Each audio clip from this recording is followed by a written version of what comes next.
Hello, I'm Pamela Davis. Welcome to episode 57 of the Well Done Life podcast.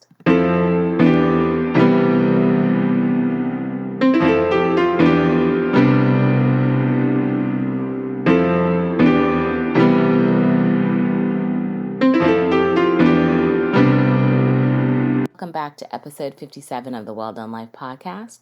I'm your host, Pamela Davis. If you're new here, hey, how are you? If you've been here before, thank you so much for continuing to rock with me. The Well Done Life podcast, I know you guys know, but I got to keep saying it. It's all about building community. It's about women coming together, sharing our stories so that we can learn, grow, and share together. So thank you for rocking with me another week. I always appreciate it.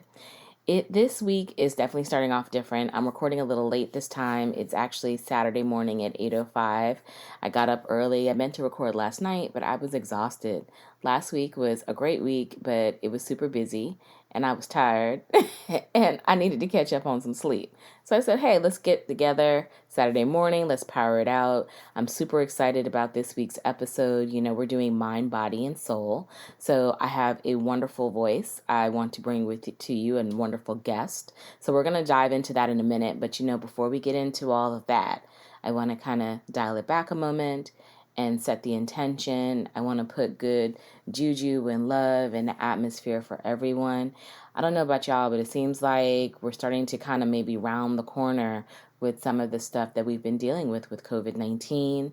I felt very inspired by President Biden's address the other night, where it seems like there's a clear, definitive plan to helping move us past what we have been dealing with for the past year with COVID-19. So I'm excited about that. The only thing that I guess I would like to say to everyone is just, still be really vigilant. Don't get comfortable. Just because you see people starting to get more of the vaccines, please don't, stop wearing your mask. Don't stop washing your hands. I mean, you should never stop washing your hands. That should be a consistent part of life. But just in case this was like a once in a while kind of thing for some folks, stay washing your hands. Also, make sure you're social distancing still where you have to, where you can, and just being vigilant. We really want to continue to see the cases continue to go down and be considerate of other people's health, because not everyone has been vaccinated. I love seeing that more people are getting it. I know several friends in the education space who are already starting to receive it or have the opportunity to get it, and I think it's great.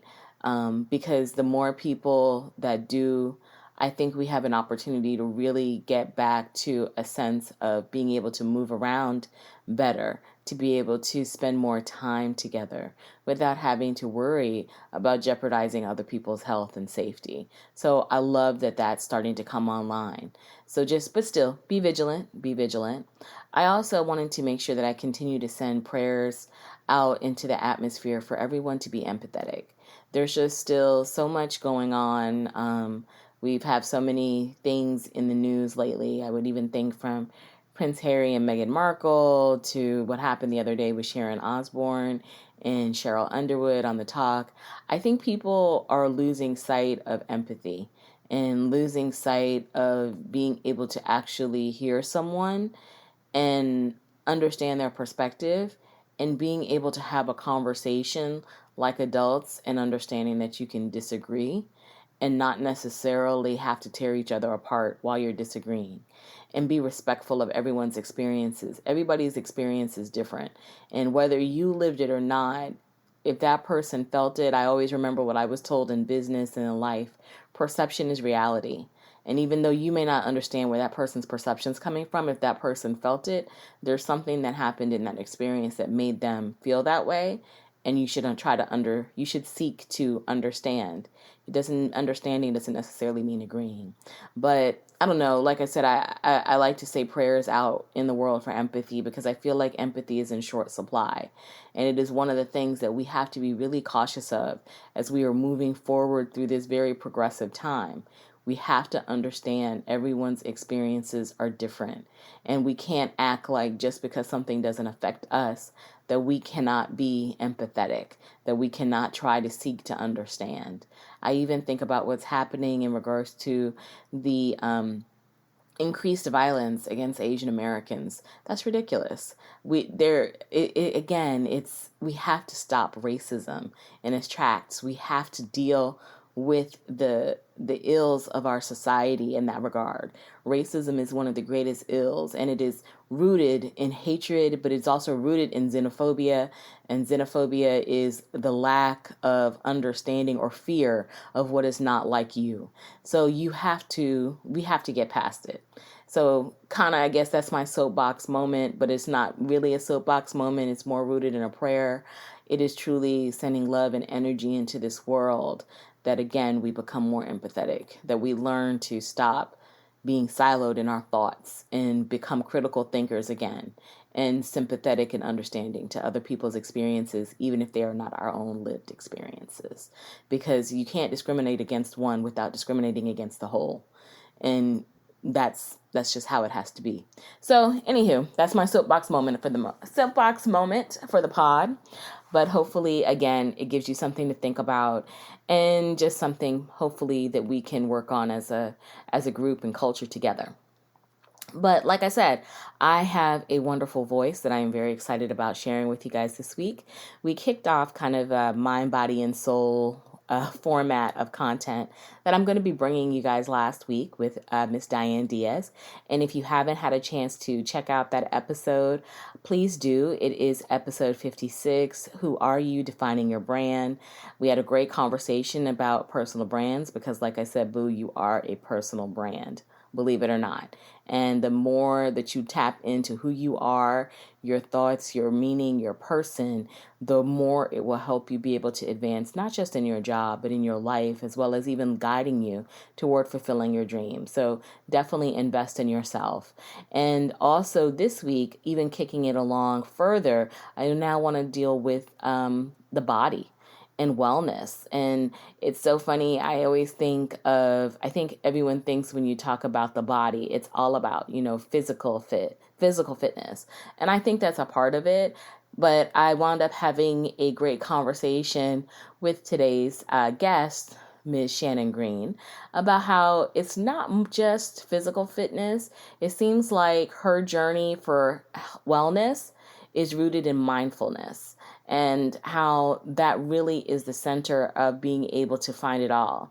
Just to kind of give you a little bit of brief intro about it, and I think she talks about it as well in herself, but Miss Shannon Green is an Emmy-award winning journalist who has recently made the decision to align herself more in the wellness space because it speaks into her passions.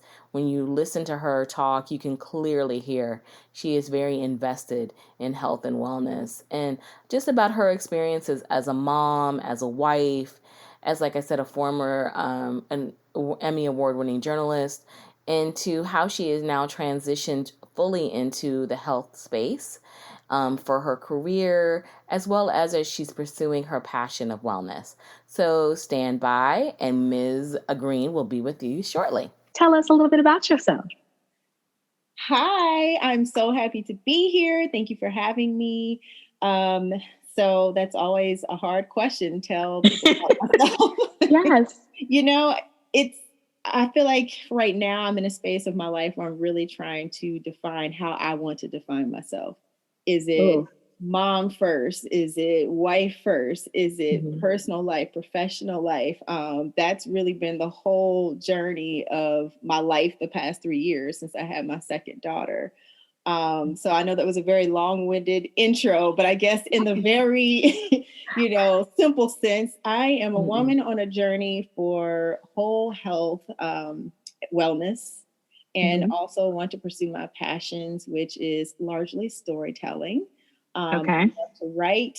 I love to help people find their stories. I find that more and more I'm having more conversations with women and helping them to identify what their stories are. So that's the space of life that I'm in. I also work in healthcare support, which transitioned from my previous career, which was in journalism. So yeah, that's where I'm at. I love it. And it's so funny because she's kind of playing herself down a little bit, y'all, but we're going to get that out. As of course this conversation goes, we're going to get all that out in the open. because kind of like what I was telling you before we got started, I've been kind of like fangirl following you a little bit because I've just, like you mentioned, I've seen you progress from being a journalist.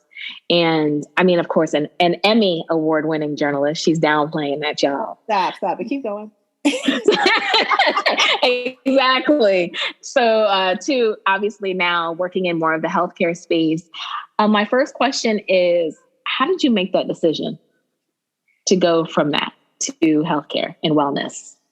So it started when I had my second daughter. And at that time, I was working in sports and I covered a beat.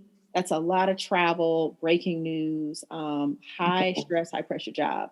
And I just knew after I had the second one, something in my life needed to shift. And what's funny is I actually put something on Facebook one day, just one of those posts of, I really want to lose weight because I didn't feel good. And for me, the weight was never about how I looked. It was about how I felt. I felt tired, exhausted, always in a bad mood. I was living on venti coffees every day. I've been there. Yes. Hello. Totally been there. Ooh. And then just over a while, I just didn't feel good. So a friend of mine reached out to me. She also worked at the newspaper. So we had that connection. And she said, hey, you know, I run these fitness programs. Would you want to join my group? And I did what most people do. I said, that's weird. I'm not doing it. I was like, what is this? And then, you know, we're skeptical people. That's what we do. Heck yeah. So, I did my research though. And then I followed up with her and I was like, you know, yeah, I think I'm going to try this out. That started my health journey. I lost over 30 pounds. I started feeling better. Yeah. But more so than that, I felt like I started finding my voice in a real authentic way beyond just my professional voice, because there is the confidence that we have in what we can do and what our skill sets are. And then there's the confidence that you develop in your womanhood and just being able to own the space of life that you're in, being empowered to know that I can make change. I don't have to just sit in a crazy cycle of being tired all the time. So I think when I got to the other side, I really started to understand what health was about. I mean, yeah, I had the official goals of like, oh, I'm fitting my size 6 jeans. Yeah. I mean, and that's fine, but that's really just, to me, the first level. Like when you get deeper in, like, oh my gosh, I feel good. And then it just kept going. I started realizing everything I'm doing, my daughters are watching because they would start working out with me. They started to understand mommy has a routine in the morning and, you know, they would cheerlead me on. And then it started to become a legacy thing. Like, wow, I'm really not just getting healthy for me. I'm teaching them what it means to have self-care, which is so super important. Yes. So then once that started, it just kind of set this domino effect in my life. It was like one thing after another, after another. I just started chasing this passion of health and then leading other people. So I got into healthcare officially when I started looking down the road of what do I want to do with my time? How much longer can I sustain this model of grind mode and mommy mode? And AdventHealth just happened to have an opening. I wasn't really looking for it at the time. Actually, what happened was real story. So after Kobe Bryant, you know, tragically passed away last year, I really started asking some really deep life questions because I think we're in that same age bracket, you know. He's in his 40s. I was about to turn 40 and I started thinking like, what is my legacy? What does my life mean? You know, just asking all these deep questions. And I knew that I had done everything that I could do in the previous platform that I was in. So at the time when I made the decision to leave, I didn't have anything lined up. It was, I'm just going to take this leap. Let's just go. We'll see what happens. Wow. And then that opened up at AdventHealth, and it just felt right because it was still mission-based work. It still allowed me to practice storytelling, but in a space that I was already authentically living in, which was health, you know, health. Yes. So. Wow. I love it. And I love how you were able to be so impacted, because I agree. I think Kobe's passing was so traumatic for everyone. And for that to trigger in you those questions like, am I doing the right thing? Is this really what I should be doing? I think that that's powerful. And the fact that you leapt without taking anything with you, like you were just like, okay, I don't have a job, but girl, I'm out because this is it. I'm done. Yeah. Had you been like thinking, obviously you've been thinking about it for a while, but I mean, were you afraid? Of course. I was terrified because there's the other side of it where we get so tied to our titles and our identity. And as much as I didn't want to say that I was that person, I'm like, but yeah, I worked very hard to get where I was at in my career and to sit on the editorial board and to say, you know, columnist and one of 4 Black female sports columnists in the country at one point. To do all those things, it felt good from an ego perspective, obviously. But I knew that I can't live just for, I get to say that I accomplished this and I had this title. It has to mean more in order for me to sustain the grind that I was sustaining. So I did. I just had to step away. I had to say, who am I? What makes me happy?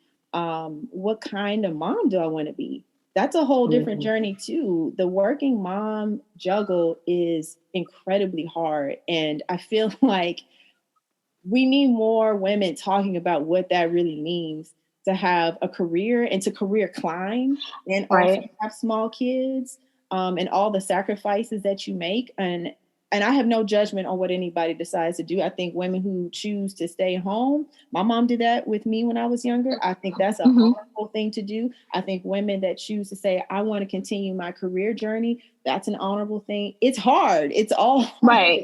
So it is. So I just thought about all those things, and I just knew that I needed to make a shift for not just me, but for my family, because I didn't want my daughters to see me stressed out and tired all the time. Because how can I talk about health and say, okay, well, I lost weight, I don't drink this. Right. I'm still walking around here stressed out, anxiety, all this stuff behind the scenes. And that's the stuff that I feel like we don't really show the world sometimes. We show our success and our trophies and all that kind of stuff. But what was the cost to get there? And what is that going to cost you in the long run? So oh, yeah. No, I totally agree with that. I feel like at a certain point in everyone's life, you have to ask yourself, why are you doing something? Like, why are you doing this job? And what do you really work for? I think most people either work for the money, they work for the power, or you work for the respect. And you have to ask yourself, like, where are you in the journey? It sounds like back then, was it more of the respect that you were working for?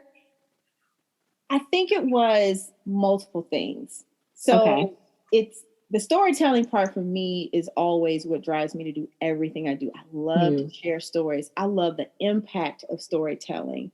But then there's the other side but having a platform that is known, that is credible, allows you to have reach. It allows you to have influence. That's just the reality of it. So it's like, as much as I love writing stories and sharing stories, what I also love is to see, hey, I wrote this story, somebody influential read it, and they gave this kid a scholarship because they read my story. That is the power of journalism and the power of storytelling. So I would say it was multiple things. I wouldn't say it was just one or the other. Yeah, it was the respect. Yeah, it was the impact, the influence. Maybe all of it, all the above. Well, and I think that's fair because, I mean, it sounds like you were able to achieve all of those things doing that. So then knowing that, now that you have made this shift into health and wellness, what are you working for now? So even bigger things than I was before. I had moments where I was scared of, am I still going to be able to have influence and impact in the same way I did before? And now I see that this, for me, is the most important story, especially for Black Americans. Our story is a journey to wellness, to wholeness, because so many things have been broken in us, from an economic, standpoint, from a spiritual standpoint. I mean, every single way you can look at it, we've had a lot of things broken in us that stems from systemic oppression. So for me, I see this wellness journey now is not just, it started off something just for me to feel better. Then it was my daughters and legacy. Then it was, I live in a historic Black community that is in the middle of a food desert. And that was one of the things I was writing about before I left too. And I started thinking about health and wellness, and it's a foundational block for our overall success. If we don't get our health in check, if we don't have, health equity, and we don't have opportunities to thrive and to just be happy, how can we really go to this next level of life? So absolutely. Yeah, so that's kind of more where I'm at now. There are a lot of things that my husband and I do together, because my health and wellness journey has also impacted my marriage. It's made it better. I see where we work better together, because beforehand we were like two ships passing in the night. We love each other, but like I was working so hard here and he was working so hard there. Right. Now we're working more together. He's a community organizer. He's a small business owner. He does a lot of things in the community locally. We live in the great community of Midway, cool, near the Sanford Airport. And so he and I have some big picture things together that we're working on to bring more health and wellness opportunities to our community directly. We have partners that we're working with from the mental health aspect as well. Yes. So there's almost so many things going on that now the challenge is, okay, now strategize, now and because it's a bigger picture than what I could have ever imagined for myself in the space that I was in before. And it took leaving one thing and getting past my fear to see that this was just the end of a chapter. It's not the end of my story. Absolutely. Because it sounds like you guys have many, many chapters left to write in your story. Kind of tying it back a little bit to health and wellness, because obviously that's where your focus is. And you said something really powerful to me about being a legacy for your children, because I agree. I think growing up in a Black household, it is not Black mothers. And I would even say that for any working mom, it is so hard to prioritize yourself and to make time to be healthy, and even thinking about what your children are seeing. Because you're right, we're just women in the workplace. We are doing so much trying to manage it.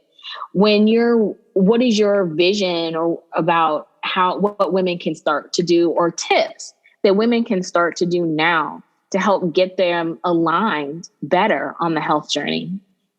I would say a lot of the tips that I share in our wellness community are things to simplify health, things that are quick wins, things that are simple, because so many of us are really busy right now. And I think it's unrealistic to tell somebody, hey, just stop all your busy tomorrow. That's all you have to do. Because some of that busyness is people have to work to pay bills. They have things they have to get done. So I'm not here to tell you drop everything. I'm here to tell you, how can we work small things into your schedule, small steps at a time. Things like, how can we start to get you to drink more water? That is what you need to drink a day. How can we practice mindfulness? Even if it's, hey, just make sure a couple times during a day, you're taking some breaths, you're breathing deeply the way that you need to breathe. How can we just find some personal development books or podcasts or audio things that you can listen to that are feeding your soul? So maybe you don't have to get rid of Real Housewives of Atlanta. You can enjoy your show, but we can balance a little bit, work out while you're doing it. Right. Work out while you do it, or just add some other things into your repertoire, because what we take in, the media we listen to, the shows we watch, all that actually is affecting your mental health. Are things that you're watching bring you stress, or are they bringing you peace? Creating small habits a day that can really change your life, because I've found that, and this is just from my personal journey, it wasn't the big, I'm going to lose 50 pounds tomorrow type things that changed me, because that never works. Right. Yes. I'm just going to drink one less cup of coffee today, and then accumulative over time. Okay, maybe I could take that down to, I'm just going to drink coffee maybe 3 times a week. And then maybe I actually don't need it at all. Now it's just a treat when I want to, and not that I have to have it. Mindset shifting. It's, you know what? I have to have my self-care time, but I also know I'm really busy. I know I have little kids and all this stuff going on. So I'm going to have to sacrifice a little bit of sleep and get up at 5 a.m. because that is the only time in my day I have to get in a 20-minute, 30-minute workout. And that was really hard to do at first. Hey, listen, I'll be the first to tell you, I was not like hey, I want to get up in the morning type person to work out. Absolutely not. But when I realized that is my time, that is my time to meditate, to have conversations with Jesus. And I need those conversations first thing in the morning. Yes. I'm trying to get my mind right. And then I get my workout in, my endorphins are up, and it actually sets the entire course of my day. And so when I just started getting into a habit of doing that, the days where I don't do it, I actually miss it. And then I realized, I need that time. I need that time to reward myself and to connect with myself. Because as the old cliche, says, you can't pour from an empty cup, but it's true. You can't. You really can. And it's so funny because I laughed when you said the 5:30 in the morning, because I used to be on that back before COVID and all of this. I felt like I had more control of my time actually when I was going to work than being home during the pandemic. With your mindfulness, because I agree, I think the small bites are key to it, but it's such a struggle. And I find it even more of a struggle now during the pandemic, because I feel like I'm just connected to a computer 24 hours, 7 days a week. How has that shifted your mindfulness, or are you cool? And if you're cool, please share all the deets, because the rest of us are on the struggle bus. Listen, I think that would be disingenuous for me to say, oh yeah, COVID came and I was just fine, no problems. Negative.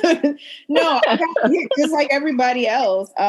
So as I told you, this has been like a 3-year journey that I've been on. Last year was the hardest part of the journey because multiple things happened.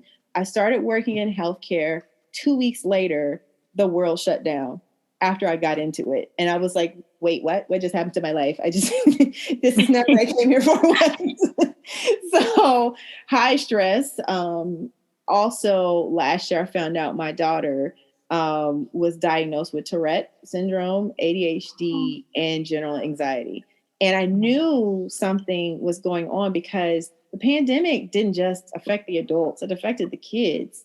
And they didn't have the tools to verbalize their fears or what was happening. So I noticed with her, she had tics for the last couple of years, but during the pandemic, they really increased. So, my husband was like, yeah, something's definitely going on. So I was on that journey of taking her to a specialist and trying to figure out what's happening. And that only enhanced my commitment to mental health. I already believed in it, but when it became I have to get my mental health in check because my stress triggers her stress. And she already struggles with anxiety as it is. So now I have to be mindful. I have to do this because I need her to be okay. So it shifted from working out and me enjoying that. And I'm a former athlete from high school, so I like to work out. That part was fun. But also, if I gotta decrease that time and increase time to just focus on drinking water and eating healthy and being balanced, so my kid can see me not freaking out all day, that was actually more important.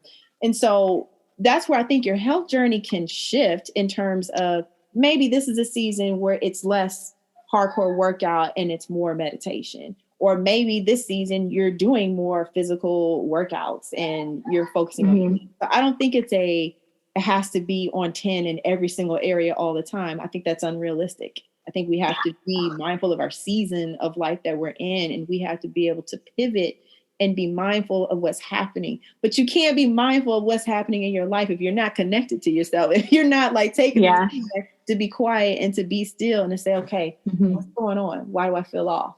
You can't fix what you don't know.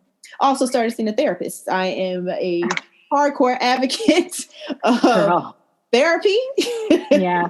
The therapist gave me some tools. And also she is a Black woman. And it was very important for me to have a Black female therapist who understood what this life was all about. Yeah. So that was super helpful. So I'm here for all the tools that you need. I love how you have tapped back into therapy and mindfulness. Because first, obviously with your daughter, I can only imagine. It is really hard trying to, because you just want the best for them. I don't have children. I have a younger sister, and my younger sister has developmental challenges too. And so it's like, it's just your heart, Yeah. I see what it does to my mom. My mom's older, and I know what it does to me. And then trying to deal with all the other demands going on at the same time, it is a lot. So I commend you. And therapy is critical. I haven't had therapy in a while, but I'd like to name your therapist because I was struggling. I've literally been looking for one because I haven't been in a minute, but I'm thinking of going back. And I advocate for everyone to go because, you got to have somebody have an outlet. And I love that you have tapped into that, for yourself. What other, now it sounds like, do you feel that now, obviously, things are kind of shifting more with COVID, I think, starting to become more normalized. Do you find yourself starting to get back to a regular routine? Or do you feel like now, with your fitness journey and your wellness journey, are you going to be forever altered in a way with how you approach it? Oh, that's a great question. I'm going to probably lean toward the latter and say it's definitely altered my perspective. Because even on my social feed, I started shifting away from fitness, and more wellness.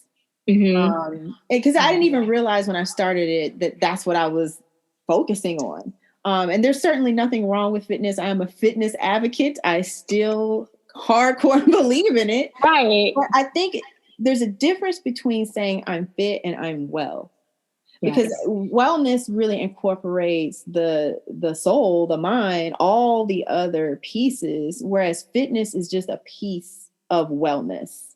Yes. A very important piece, but it's still just a piece because you can be, and I know people like this, you can have a 6-pack, but you can still be mentally unwell. You can be a little bit too controlling with how much you're eating and, you're obsessed with calories. I don't think that's a healthy way to live, to be obsessive about every single thing you put in your mouth. Now, unless you're in a fitness competition or you're doing it for a specific purpose, obviously that's different. But if we're talking about just day-to-day living, I think, asking questions like, do you have joy? Are you happy? Do you have hobbies?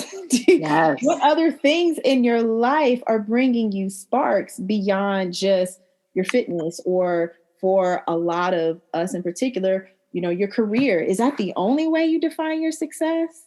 Is making a lot of money and having a good title? And if that's it, then that's not healthy. That's just one part of life. Totally agree. But, society kind of feeds you that. And I do feel like there's starting to be more a shift toward wellness. But I'll be honest, I think we need more real conversations like this with real people actually living it. Like when you're a celebrity and you're on this wellness journey, you can be a celebrity on the wellness journey. You don't have the same struggle. You're not putting up with bills. Your family's probably not knocking on your door. You're not taking care of children. Right. You have nannies. You have this life. But when I listen to women such as yourself talk about how you're fitting it in realistically and not feeling that pressure to be perfect and just eat 1,000 calories. Personally, I love salads, but I need more than a salad, child. I do. I like cookies, cakes, and pies, just like the next person. And it's just realistic to say that those things are going to happen, but also putting the mindfulness in it. How do you keep yourself mindful? I know you get up early in the morning, but what else do you do that helps you stay mindful of who you are?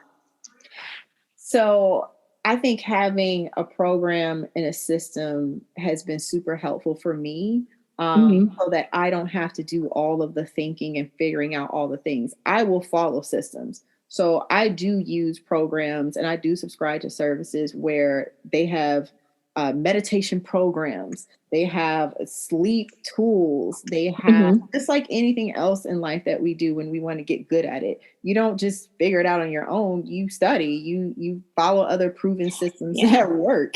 So I do use fitness systems, and in the wellness communities that I lead, all the other ladies use the same programs. So when I'm coaching the programs, I'm actually coaching them through the same source material. So that way I know what everybody's using, because it's really hard for me to coach someone if they're doing something that I don't know. So yeah, I definitely use tools. I will circle back and say, I do think the therapy piece was really huge for me last year, because I really didn't, I think it's possible. Let me say it this way. It is possible to be in a state of breakdown and not know that you're in a state of breakdown, especially when you have a high performance personality and you're just used to getting it done, executing, smile, cheese, you just, you don't know that you're not even connected. So I think having therapy really helped me to kind of break some of that performance down too, because that's just something from childhood where I just got used to, hey, just get it done, get the needs. And I do think, and I hope I'm not speaking out of turn here, but I think a lot of Black folks struggle with that too. But I think it's because we just grow up with this mentality of, you got to be the best. Yes. You can't just be good. You got to be 3 times as good. You can't be basic. You got to be brilliant. Because the system sets it up that way. So then you just get used to performing and being great. And then when you're performing, you don't even check in with your own feelings, because then you have the other side of that says, nobody cares about your feelings. Just get it done. Suck it up. This is hard. Right. This is what we do. So you kind of suppress your own hurts and pains to perform, to achieve. And then let's say you achieve, you can't even enjoy it because all these other things are still going on inside of you. So that's where, for me, in addition to the wellness tips and the water and the drinking of all the things and eating the things, I also needed that mental health component. And I think COVID really put us all in that state where we had to be more conscious about our lives and how we were living and, going through all of the events that happened last year and being constantly triggered on every level about everything. We needed that mental health moment for us so that we could be whole. So getting therapy for me was huge. So that I could just, and I'm not being dramatic at all when I say this, but just so I could survive last year. Like, it was literally one of those years where it's like, no, literally to survive it. Cause I was newly into healthcare. I was newly into this life shift, raising kids, finding out one of them, oh no, now I'm going to have to get a 504 for the school. Like, there was just so many things happening. I was like, if I don't get this mental health part down, I'm going to break down. It's not going to be pretty. No, but I think that is so honest and so true, because like you said, a lot of us are we're functioning on autopilot. And when we all don't really talk about this, but we all have PTSD from COVID-19. There's just no way. Like, I know literally I went from traveling to the world to sitting up in my room, working in and going to sleep in the exact same place with a computer on my lap. And literally for like 3 months straight, I wore a toboggan every day and wore the same clothes about 3-4 days in a row, just because I was just depressed. So I understand what you're saying. It's like, you have to get real about your mental health. And for the Black community, you hit it dead on the head. We have those pressures. I'm probably a little bit older than you, but I feel the same way, because it is that pressure to exceed and to be more than what our parents were. But unfortunately, it's generational trauma that we have to deal with, and we don't deal with it. We're carrying it, and it's a lot. So I totally agree. Therapy is essential. And I commend you for being so honest. When you're coaching someone, because I'm like, wow, she just seems like such a really great coach. What is that like? Like, tell me about how you work with women now, like in regards to coaching and fitness. So that part is my heart. I love coaching. I love hearing people's stories. This is the part where it is very similar to my previous career in terms of journalism, just learning about people, learning their story. Right. Now the other piece is, okay, I have this toolkit that I can use to help plug in some of the things that you need solutions on. So for me, coaching is, I'm here to offer the solutions and to coach you through it and to encourage you and to motivate you. And running it in a group aspect is super helpful as well, because women need to see other women going through it and pushing through and encouraging one another. Sometimes it's just as powerful when someone else in the group is having a bad day and they post about it and someone else steps up and says, "You got this, sis." You know, it's just this constant 24-hour stream of positivity. It's like, no, you're going to have a good day. We're going to get you through this. What we're not going to do is say, "Oh, well, you're on your own. You figure it out." Because I think that's been the story of last year, right? So many of us have just felt alone, you know, just felt like, I guess I have no one. I'm just sitting here struggling and, you know, what do I do? So our community space is creating this safe atmosphere for people to feel like you can come here and have a bad day. It's okay. You don't have to do the standard. "I'm fine." No, you can come here in this space, have a bad day. We're going to coach you through. We're all going to be here to support one another. Once a month, we have our ladies' night mixers. It's always the last Wednesday of every month, and we all get on the call. And I always say it's a happy half hour because I try to respect people's time because people are zoomed out. I get it. But it always goes longer. And that's the beauty of it, because every time we get together, it just feels like that's the one Zoom call I want to be on, because, you know, I can have my glass of wine, because guess what? It's still okay to have wine and be healthy. Yay. All right. Everything out. Or you can have your water, whatever you do. And we get together and we share our victories, like what went well this month, what things are we struggling with. And then when people share their struggles, we try to specifically create solutions to that struggle. So, for example, in November, there were a lot of ladies talking about, "I'm tired, I'm not getting sleep, you know, I'm just struggling in this area." And so in December, we ran a rest challenge, you know, because we knew people were tired. So it was, hey, you know, who can make sure that they're getting at least 7 to 8 hours, you know, a night a week? I know that's a challenge. That's right. Right. So the rest challenge was essentially saying, hey, here are the things that, you know, we're asking for you to focus on this month. You know, if you can't do anything else, just focus on this, because we got to get the sleep back. And now here's the part where healthcare comes into it that's super helpful, is when you are able to kind of study and understand what's going on from the medical perspective of people have been living in chronic stress for months. Do you know how damaging that is internally to live in chronic stress for months? Your adrenaline, everything is out of whack. It is causing everything in your system to not run right. So that's where we just try to pay attention to what the trends are as well and what's happening to people from that perspective. And in our groups, we give them tools and things to focus on that they can use within the service that they subscribe so that they can achieve victory and success.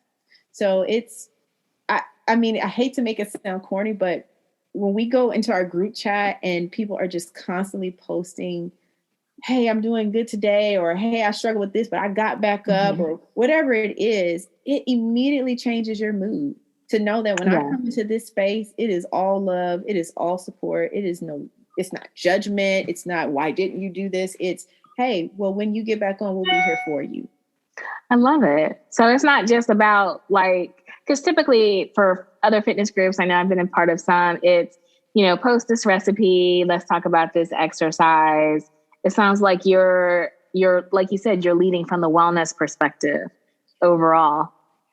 Right. Oh, wow. That's okay. I love that. To share their hearts too, because how can we know what's going on in your wellness journey if maybe it's not about the eating, maybe it's about there's a particular stressor that's going on in your life. Maybe we need to focus on some meditation right now, because if you fix that part, then the eating part might get easier.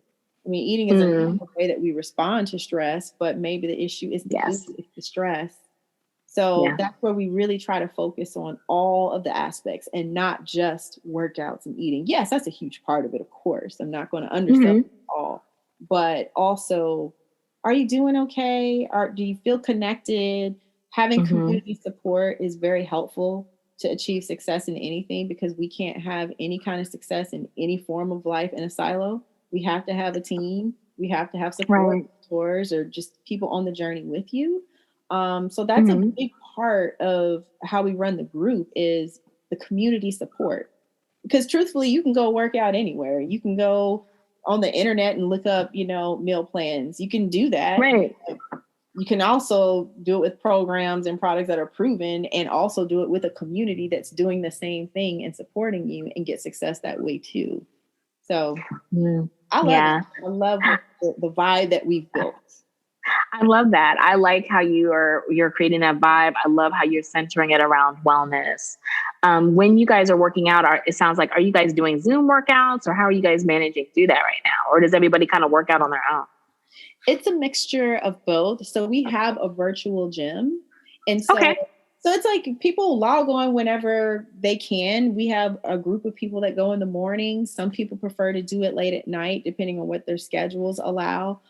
So it's totally up to each individual to go when they can go, because it would be very unrealistic to set a time to say, okay, everybody come here at this time, when everybody has so many different things going on. 7:30 could be really bad for somebody that has to be across town for work at 9:00 right. or dropping off kids. So it's we leave it open all day, and you come in when you come in. The only thing that is really helpful within our group is, if it's going to be late at night or an off hour, just tell people when you're going in. And what normally happens is this beautiful thing where someone might be thinking that they're going to go in alone, but if they announce it, somebody usually says, okay, I'll pop in just to hang out with you. That's nice. The love and support that I think people need, just to know, hey, somebody's in there with them. I have literally done that sometimes where I said, I could not get my workout in this morning. I'm going in at night, y'all can come in, great. If not, I understand. And somebody usually always pops on. Oh, very cool. Me and says, hey girl, I'm here with you. And that little spark of support, believe it or not, gets you through. It's enough for you to say, okay, let me go finish this workout because somebody watching me now. Nobody's watching and judging, but it's just to know that they invested the time during their busy schedule just to be here with me. I owe it to myself, and I owe it to my sis to finish. I love it that way, because it's accountable, but it's about community and support. And I think that is so important. So where do you see this evolving? What are your goals for your fitness business and coaching? Oh man. So I have so many things that I want to take this to, but right now I want to focus on getting that core community going. There are so many women in our group that are leaders themselves. So I don't want to make it sound like it's just me, because there are other leaders in the group as well that are also multiplying this same kind of journey for other women and creating it in their own individual communities. But as it concerns my plans, my husband and I really want to get more wellness initiatives in our specific community, because I would just love to see more communities, especially communities that live in food deserts, have urban gardens, teaching kids how to grow things, how to have that respect for food that makes them well, instead of just, McDonald's or all the things that they place specifically around low-income communities that keep people unhealthy. Those are the larger initiatives, to have more mental health counselors available in our community, but counselors that look like us, that can speak to the kids where they're comfortable. And honestly, my heart really is there with the kids. I keep saying kids because A, I'm a mom and I have young kids. So that's But B, I believe that health, in order for health to shift, you have to teach kids young. You have to put those foundations in them young to think that it's good to eat vegetables. Vegetables are good for me. It is good to move my body. It is good to talk about my feelings. It's good to feel well. It's good to be an encourager and be kind to people and not tease someone who doesn't look like me or have what I have. It's good to serve others. All of those values have to be instilled in people when they're very young in order to make it a lifestyle when they get older. So that's my vision, to be honest. My vision is to really go hyper local. And because I feel like the only way you can have change in these types of initiatives is it can't be some big conglomerate. It really has to be community by community. because every community is different. So what is going to work in our specific community? Well, in another community, it may be a similar model, but something else. So I think we just have to get people to champion what health is. And for us specifically, that has to do with getting a larger community center, getting the framework and the building that can house the programs. And that's all in process. Those are some of the things that we've been working on. So there are larger initiatives that are going to take time, but in the meantime, it's developing the smaller programs and the things that we can get quick wins on now, if you will. It's how can we help support pregnant moms?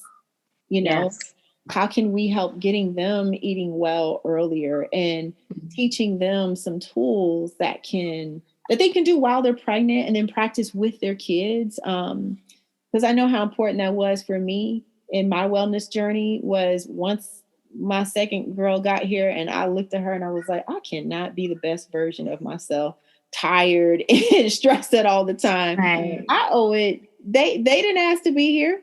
I brought them here. So I owe it to them to give them the best version of me. And I can't give them the best version of me if I'm not the best version of me. And that's not just physically, that's emotionally, spiritually, it's all the things. So yeah, and I know that probably was a very general answer, but honestly, there's so many things that are going on right now in terms of this initiative that right now we're in the state of there are certain key things that have to happen so that the programming can take place. But in the meantime, yes, the individual communities.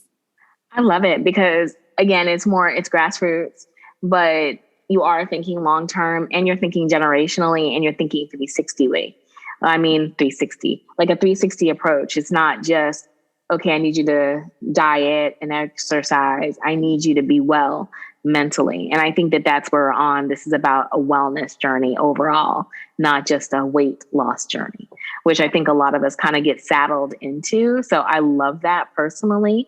And I look forward to supporting you. I have one final question I like to ask everyone. So my question to you is this: what is one thing, if you could just leave one thing for my audience to know about you or in working with you, what would that one thing be that you have not already told us?